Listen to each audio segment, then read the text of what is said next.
দেশের সরকারি দল বিএনপি এবং বিরোধী দল জামাত তাদের মধ্যে যে একটা মনস্তাত্ত্বিক যুদ্ধ চলছে এবং এই যুদ্ধ মন এবং মস্তিষ্ক দুটাকেই রীতিমতো বিষাক্ত করে তুলেছে। তা আমরা বুঝতে পারছি তাদের যে অঙ্গ সংগঠন ছাত্রদল এবং ছাত্র শিবিরের মধ্যে যে উত্তেজনা, সেই উত্তেজনার মাধ্যমে প্রধানমন্ত্রী তারেক রহমান এবং আমিরে জামাত জনাব শফিকুর রহমান, ডাক্তার শফিকুর রহমান, তারা দুজনই সংসদে যে আচরণ করছেন এটি মূলত ফরমাল। একজন আরেকজনের সঙ্গে ভাব বিনিময় করছেন, সালাম বিনিময় করছেন এবং মুখোমুখি কথা বলতে গিয়ে অথবা সংসদে ভাষণ দিতে গিয়ে তারা প্রাণান্ত চেষ্টা করছেন মূলত পারস্পরিক সৌহার্দ্যপূর্ণ একটি সম্পর্ক রক্ষা করার জন্য। কিন্তু তাদের এই যে ব্যবহার বা মন মানসিকতা, এটার সঙ্গে আসলে তাদের চিন্তার কতটুকু মিল আছে এটি নিয়ে দেশবাসী কিন্তু যথেষ্ট সন্দেহ রয়ে গেছে। এর কারণ হলো বিএনপি এবং জামাতের যারা শীর্ষ নেতৃবৃন্দ রয়েছেন তারা যে অভিযোগগুলো করছেন একে অপরের বিরুদ্ধে, সেই অভিযোগগুলো হলো ইলেকশন ইঞ্জিনিয়ারিং। এক পক্ষ অন্য পক্ষকে দায়ী করছেন যে বিএনপি ইলেকশন ইঞ্জিনিয়ারিং করে আসছে এবং লন্ডনে যে বৈঠক হয়েছে জনাব ডক্টর মোহাম্মদ ইউনূসের সঙ্গে, সেখানে মূলত ডক্টর মোহাম্মদ ইউনূসের মাস্টার প্ল্যান, আমেরিকার ডিপ স্টেটের গ্রিন সিগন্যাল, তারপর দিল্লির গ্রিন সিগন্যাল, এইগুলো সব একত্র করে আওয়ামী লীগের যে ভোট ব্যাংকগুলো রয়েছে সেগুলো আওয়ামী লীগের সভানেত্রী, দিল্লির অজিত দোভাল, এদের সকলের গ্রিন সিগন্যাল নিয়ে হিন্দু ভোট এবং আওয়ামী লীগের ভোট একচেটিয়াভাবে বিএনপিকে দেওয়া হয়েছে জিতিয়ে আনার জন্য। অর্থাৎ ভোটের মাঠে একটা ইঞ্জিনিয়ারিং হয়েছে, ফলাফল ঘোষণার ক্ষেত্রে ইঞ্জিনিয়ারিং হয়েছে বলে সন্দেহ করা হয়, আরও অনেক কিছু। অন্যদিকে সরকারি দল বলার চেষ্টা করছে যে নর্মালি এরা তো আসলে 10-12টা বেশি সিট পাওয়ার কথা না, জামাতের যারা লোকজন রয়েছে কে পাবে, এরাও আসলে ইঞ্জিনিয়ারিং করে এসেছে। এবং এই সকল যে পারস্পরিক বিদ্বেষ, এই বিদ্বেষের মধ্যে অনেক কিছুতেই রীতিমতো ঘৃণা ছড়িয়ে পড়ছে এবং সেটা আমরা দেখতে পাচ্ছি বিভিন্ন নির্বাচনী এলাকাতে। বিশেষ করে একজন সংসদ সদস্য তিনি বেদমভাবে মার খেয়েছেন, তার গাড়ি ভাঙচুর করা হয়েছে এবং তিনি সংসদে এসে প্রাণের যাকে বলা হয় জীবনের নিরাপত্তা তিনি চেয়েছেন এবং তিনি বলেছেন যে তিনি যে দৌড়ে মসজিদের ভিতরে না পালাতেন তাহলে হয়তো তাকে মেরেই ফেলা হতো। একজন সংসদ সদস্য জামাতের। এই যে এমপিদের গায়ে হাত তোলার অভ্যাস শুরু হলো, এটা আমাদের দেশে কিন্তু আগে হয়নি। আগে এমপিদের যতটা লাঞ্ছনা গঞ্জনা, এটারও সাধারণত অভ্যন্তরীণ যে দ্বন্দ্ব সংঘাত এই কারণেই হতো। কিন্তু এইবার দেখা গেল যে প্রতিপক্ষ সরাসরি এমপিকে আক্রমণ করছে। তাহলে যারা মন্ত্রী আছেন, এমনকি প্রধানমন্ত্রী আছেন, তারাও আগামীতে মান সম্মান নিয়ে সমাজে চলতে পারবেন, ওই জিনিসটি নষ্ট হয়ে গেছে এবং এটা ইউনূস জমানার একটা ধারাবাহিকতা। ডক্টর মোহাম্মদ ইউনূস ক্ষমতা আসার পর যে মব, সেই মবতন্ত্রে কে ঢাকা বিশ্ববিদ্যালয়ের ভাইস চ্যান্সেলর, কে শিক্ষামন্ত্রী, কে শিক্ষা উপদেষ্টা, কে আইন উপদেষ্টা, ডাজ নট ম্যাটার। কে পুলিশের আইজি, কে সেনাবাহিনী প্রধান, does not matter. Awami League জমানাতে কে প্রধানমন্ত্রী, কে কোন মন্ত্রী ছিল, ব্যাপার নয়। সবাইকে ডিম মারো, লাথি মারো, হ্যান্ডকাপ পরাও আর পিঠমোড়া করে বেঁধে তাদেরকে প্রিজন ভ্যানে করে আনো আর প্রিজন ভ্যান থেকে নামাও এবং সবাইকে হেলমেট পরে সেই কোর্ট কাছারিতে হাজির করো। এই যে একটা নির্মমতা, রাজনীতিবিদদেরকে ছোট করার, হেয় করার যে একটা প্রবণতা, এই প্রবণতা কিন্তু এখনো থেমে থাকেনি, বরং এগুলো আরও বেড়ে গেছে। সরকারের যে হানিমুন পিরিয়ড, সেই হানিমুন পিরিয়ডে 6 মাস হিসেবে ধরে নেওয়া হয়েছিল যে 6 মাস সরকারের হানিমুন পিরিয়ড যাবে, কিন্তু 2 মাসের মাথাতেই সরকারের ভিতরে এক ধরনের আতঙ্ক তৈরি হয়ে গেছে। আর বিরোধী দল যারা আছে তারা কোনো অবস্থাতেই ৬ মাস পর্যন্ত তারা অপেক্ষা করতে পারছে না। তারা পারে তো আজকেই সরকারকে টেনে হেঁচড়ে নামায়। আর এর সঙ্গে আওয়ামী লীগ বা তাদের সহযোগী যে সকল দল, নেতাকর্মী, দেশি বিদেশি চক্র, তারা তো একেবারে ওত পেতে বসে আছে যে কখন বিএনপি ফাঁদে পড়বে, কখন জামাতে ফাঁদে পড়বে। তারা আসলে এখানে যে তৃতীয় যে শক্তিটি আওয়ামী লীগের নেতৃত্বে, তৃতীয় শক্তিটি ফাঁদ পেতে বসে আছে। এবং তারা যে আসলে এখানে বিএনপি এবং জামাত দুজনের সঙ্গে খেলবে, অথবা একজনকে দিয়ে আরেকজনের বিরুদ্ধে খেলবে, একজন দ্বারা আরেকজনকে লেলিয়ে দিবে। যেমন দেখা গেল নির্বাচনের যে সময়, তখন আওয়ামী লীগের মনে হয়েছে যে জামাত ক্ষমতায় যেন না আসতে পারে, বিএনপিকে ক্ষমতা আনতে হবে। কিন্তু এখন তারা মনে করছে যে এটা তাদের একটা ভুল সিদ্ধান্ত হয়েছে। এবং স্বয়ং শেখ হাসিনা তার ভাষণে তিনি নানা রকম নেতিবাচক কথা বলেছেন, অথচ ভোটের সময় মোরালেস দিল্লি থেকে, কলকাতা থেকে, লন্ডন থেকে যে আওয়ামী লীগের সূত্রগুলো রয়েছে, তার সঙ্গে সঙ্গে তাদের যে সকল ডিপ্লোম্যাটিক চ্যানেল রয়েছে, সব জায়গা থেকেই বিএনপিকে ভোট দেওয়ার ব্যাপারে গ্রিন সিগন্যাল দেওয়া হয়েছিল, যেটি এখন বুমেরাং হয়ে গেছে। এবং তারা বলছে যে না, বিএনপি আসলে আমরা যে ভোট দিয়েছি এটা ভুল করেছি, বিএনপি আমাদের জন্য কিছু করছে না, করবেও না। তো কাজেই তারা বিএনপিকে বিপদে ফেলবে, এটা স্বাভাবিক। এবং সেই বিপদে ফেলার জন্য তাদের প্রথম পছন্দ হবে জামাতকে শক্তিশালী করা, জামাতকে ইনফ্লুয়েন্স করা, অথবা বিএনপির ঘাড়ের উপর ভর করে জামাতকে উত্তেজিত করা এবং জামাতকে পথে ঘাটে অপমান করা।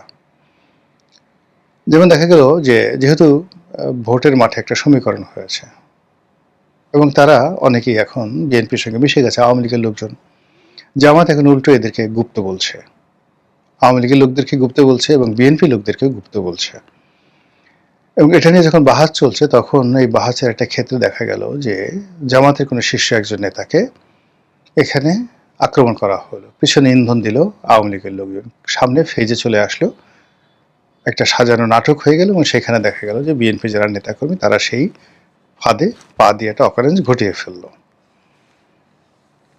এবং এটা নিয়ে যখন একটার পর একটা অকারেন্স ঘটতে থাকার পর জামাতের যে রেজিমেন্টাল ফোর্স, শিবিরের যে রেজিমেন্টাল ফোর্স, তাদের অর্থ আছে এবং গত 18 মাসে বা ইউনূস সাহেবের জমানাতে তারা যে শক্তিমত্তা অর্জন করেছে, আত্মবিশ্বাস অর্জন করেছে, রাষ্ট্র পরিচালনার কৌশলগুলো রপ্ত করেছে, এবং তারা তাদের যে বিভিন্ন লোকজন প্রশাসনের অতি গুরুত্বপূর্ণ জায়গাগুলোতে যেভাবে তারা সেট আপ করে ফেলেছে, এবং রাজনৈতিক সমীকরণে তারা অনেক মানুষকে, দেশি এবং বিদেশি অনেক পক্ষকে নিজেদের কাছাকাছি আনতে পেরেছে। সাহিত্যিক, সাংবাদিক থেকে শুরু করে অন্য যে সকল মানুষ কখনো জামাতের দিকে ফিরে তাকাতেন না, তারাও এখন জামাতের সঙ্গে একই মঞ্চে তারা বসেন। তো এই যে অবস্থা চলতেছে, সেই অবস্থা দিয়ে তারা সহজে ছাড়বেন না, এবং এটা বিএনপি জানে।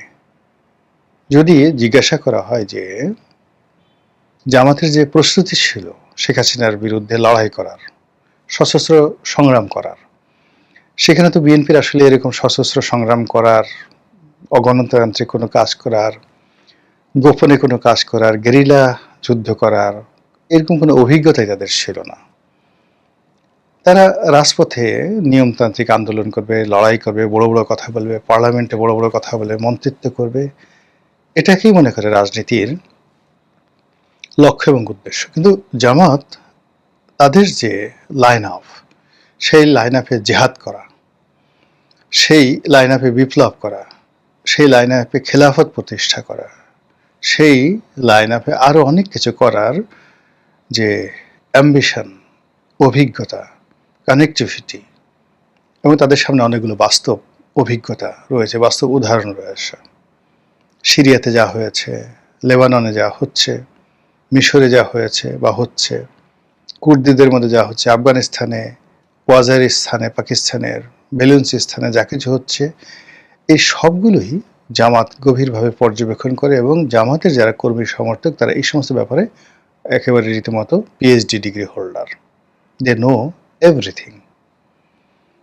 তো সেই দিক থেকে তাদের যে রেজিমেন্টাল ফোর্স, এর সঙ্গে যদি আগ্নেয়াস্ত্র যুক্ত হয়ে যায়, এর সঙ্গে যদি বিদেশি প্রযুক্তি যুক্ত হয়ে যায়, এক্সপার্টে যুক্ত হয়ে যায়। এখানে অনেক কিছুই হতে পারে এবং এই কারণে মির্জা ফখরুল ইসলাম আলমগীর অতি সম্প্রতি বলেছেন জামাতকে রাজনৈতিকভাবে নির্মূল করতে হবে। তিনি খুব কৌশলে কথাটা বলেছেন।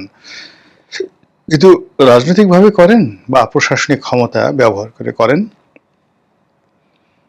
এটা কোনো অবস্থাতেই জামাতের জন্য সুখকর হবে না। জামাত আবার এটার অনেক উত্তর দিয়েছে। উত্তর দিয়েছিল জামাত সেটা বুঝতে পারছে যে আমাদেরকে রাজনৈতিকভাবে কিভাবে মোকাবেলা করবে। বিএনপি যে রাজনীতি আর জামাতের রাজনীতি তো আলাদা। জামাতের রাজনীতি যারা মোকাবেলা করতে পারবে তারা চরমোনাই হতে হবে, আট্টশিল্পীর মোস্তফা আমির ফয়সাল হতে হবে, কিংবা ধরুন জামাতকে মোকাবেলা করার জন্য সেই মাঝভান্ডারী নজিবুল হক মাঝভান্ডারী, তাকে যেভাবে শেখ হাসিনা সামনে নিয়ে এসেছিলেন, জামাতকে মোকাবেলা করার জন্য ইনকিলাব, মৌলানা মান্নান, জমিয়তুল মুদাসসিরিনের যে একটা বিশাল 2 লক্ষ 2.5 লক্ষ মাদ্রাসার শিক্ষক আছে, তাদেরকে যেভাবে প্রেসিডেন্ট জিয়াউর রহমান কাছে টেনে নিয়েছিলেন, প্রমোট করেছিলেন, টাকা দিয়েছিলেন, ফলে কি হতো, জামাতকে তারা রাজনৈতিকভাবে মোকাবেলা করতে পেরেছিলেন। বিএনপির সেই আদি জামানাতে, জিয়াউর রহমান সাহেবের জামানাতে এবং আওয়ামী লীগের জামানাতে জামাতকে রাজনৈতিকভাবে মোকাবেলা করা গেছে। জামাত 2টা আরবি বললে ওরা 4টা আরবি বলতো, 3টা হাদিস বললে ওরা 6টা হাদিস বলতো, ওরা 4টা বেহেশতের টিকিটের কথা বললে ওরা 400 বেহেশতের টিকিট এনে হাজির করত। এখন এই যে পক্ষগুলো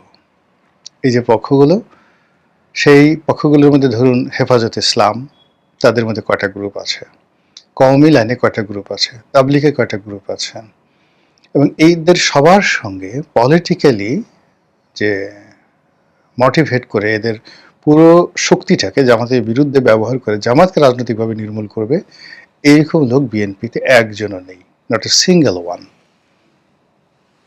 তাহলে কি করতে হবে? সেটা হলো রাষ্ট্রীয় ক্ষমতা ব্যবহার করতে হবে তাদের বিরুদ্ধে, মামলা, মোকদ্দমা, হামলা। এই জন্য জামাত খুব স্পষ্টভাবে বলছে যে আপনারা বিএনপি হওয়ার চেষ্টা করছেন না, আপনারা আওয়ামী লীগ হওয়ার চেষ্টা করছেন, কোনোদিন আওয়ামী লীগ হতে পারবেন না। অর্থাৎ আওয়ামী লীগ যেভাবে প্রশাসনকে কুক্ষিগত করে জামাত নির্মূলের চেষ্টা করেছে, ওটা আপনি কোনোদিন পারবেন না, 100 বার চেষ্টা করেও পারবেন না। এর কারণটা হলো আওয়ামী লীগের যে একছত্র আধিপত্য ছিল সব জায়গাতে, সেই আধিপত্যটা বিএনপি প্রতিষ্ঠা করতে পারবে না। এখানে আওয়ামী লীগের লোক আছে, বিএনপির লোক আছে এবং জামাতের লোক আছে, এবং টিল নাও আজকের দিন পর্যন্ত প্রশাসনের যে গুরুত্বপূর্ণ জায়গাগুলো এখন পর্যন্ত, একেবারে একটা ইউরো থেকে শুরু করে সচিবালয়ের সচিব পর্যন্ত, টিল নাও জামাত বেটার পজিশনে, দ্বিতীয় পজিশনে আওয়ামী লীগ, থার্ড পজিশনে বিএনপি। তো কাজী যদি কঠোর হওয়ার নির্দেশ দেওয়া হয় জামাতের বিরুদ্ধে, এটা ল্যাপস হয়ে যাবে এবং এখানে আওয়ামী লীগের লোক খেলবে, অন্যান্য যারা লোক আছে তারা সবাই খেলবে। ফলে এই যে রাজনৈতিকভাবে জামাতকে নির্মূল করার যে পরিকল্পনা, এটা জামাত মনে করছে এটা বাস্তব হবে না। বরং জামাত যেটা চেষ্টা করছে যে ঠিক আছে, তাদেরকে বলতেছে, জামাতের যারা লোকজন আছে খুব অকথ্য এবং অশ্রাব্য ভাষায় তারা বিএনপিকে আক্রমণ করছে। কেউ বলছে আপনারা কিভাবে পালাবেন, পালানোর জন্য আপনাদের তো কোনো রাস্তা নেই। কেউ বলছে আপনি গুপ্ত, তারেক রহমান সাহেবকে উদ্দেশ্য করে সরাসরি বলছে যে আপনি তো লন্ডনে গুপ্ত ছিলেন, গুপ্ত অবস্থায় ছিলেন। তাও জামাতের চতুর্থ পঞ্চম সারি যারা নেতৃবৃন্দ রয়েছেন তারা সে সকল কথাবার্তা বলছেন। সবাই বলার চেষ্টা করে, জামাতের নেতাদের বা জামাতের বি টিম সি টিম তারা বলছেন যে বর্তমানে এখন পর্যন্ত সংবিধান অনুযায়ী টিল নাও বৈধ প্রধানমন্ত্রী শেখ হাসিনা, সংসদ বৈধ, তার সংসদ বৈধ, সবকিছু, এই রাষ্ট্রপতি বৈধ, আর এরপরে যা কিছু হয়েছে নিউজ থেকে আজকের দিন পর্যন্ত সব অবৈধ। কল্পনা করতে পারেন যে কিভাবে রাজনীতি ক্রমশ জটিল থেকে জটিলতর হয়ে যাচ্ছে। আর এই সকল কথা কিন্তু মানুষের মনের মধ্যে নানা প্রশ্ন তৈরি করছে, অস্থিরতা তৈরি করছে, উদ্বেগ তৈরি করছে, উৎকণ্ঠা তৈরি করছে। কিন্তু তার এগেইনস্টে সরকারের পক্ষ থেকে যে একটা ন্যারেটিভ তৈরি করবে বা এই কথাগুলোর যে উত্তর দেবে, শিশির মনির যা বলছে, ব্যারিস্টার ফুয়াদ যা বলছে, কিংবা ব্যারিস্টার শাহরিয়ার যা বলছে, এই কথাগুলোকে তারা মনে করছে বিএনপি যারা লোকজন যে এগুলোর উত্তর দেওয়ার দরকার নেই। কিন্তু এগুলো তারা যাই সামনে আনছেন, এগুলো সবই কিন্তু ইথারে থেকে যাচ্ছে। It's a many many dot. ধরুন আমরা যারা কথা বলেছি শেখ হাসিনার বিরুদ্ধে 2014 সনে, তারা এই জিনিসগুলো